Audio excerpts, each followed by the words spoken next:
படாத பாடுபட்டுட்டேன். நேத்து அனுப்பிச்சு வச்ச ரவுடிங்க எல்லாருக்கும் என்னாச்சு ஏதாச்சுன்னு இப்ப வரைக்கும் எனக்கு தெரியல.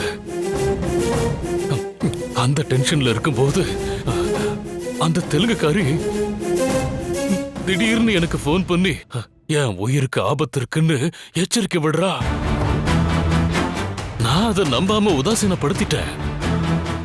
திடீர்னு சீலிங்ல தொங்கிட்டு இருந்த அலங்கார விளக்கு கிட்டத்தட்ட என் மண்டைக்கு நேரா வந்து விழுந்தது சாமி. ஒரே ஒரு நொடி, ஒரு வினாடியில நான் தப்பிச்சேன். என் மனசுக்குள்ள ஒரே மரண வலி. அதான் உங்களை பார்க்க நான் ஓடி வந்துட்டேன். இதெல்லாம் எதனால சாமி நடக்குது?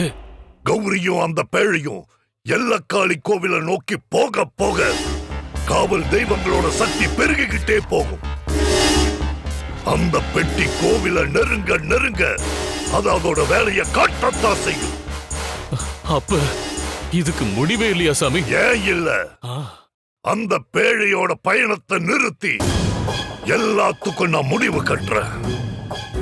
என்ன சாமி பண்ண போறீங்க? என்னோட தாயத்தை கட்டிட்டு போன அந்த ரவுடிங்க மேல எப்ப அந்த புறாக்குடன் கைய வச்சானோ, எப்பவும் என்னையே நம்பி இருக்கிற உனக்கு எப்ப உயிர் பயத்தை காட்டினாங்களோ அப்பவே நான் முடிவு பண்ணிட்டேன். இனியும் அவங்கள சும்மா விட போறது இல்ல. தொடர்ந்து இனியும் நாம அமைதியா இருந்தா எல்லாரும் ஊருக்கு ஒதுக்குப்புறமா இருக்கிற சுடுகாட்டுல சமாதியாக வேண்டித்தான். அவளை எனக்கு உன்னால ஒரு உதவியாகும். சாமி சொல்லுங்க சொல்லுங்க, உங்களுக்கு செய்ய நான் கடமைப்பட்டிருக்கேன்.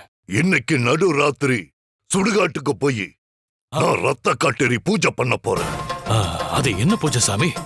அவளை இந்த பிரபஞ்சத்துல தெய்வ சக்தி, தேவசக்தி, ரிஷி, முனி, மனுஷன் எத்தனையோ வகை படைப்புகள் இருந்தாலும் அவங்கள கட்டுப்படுத்தவோ அவங்களுக்கு எதிராக செயல்படவோ ஒரு அசுர சக்திய இந்த பிரபஞ்சம் உருவாக்கும்.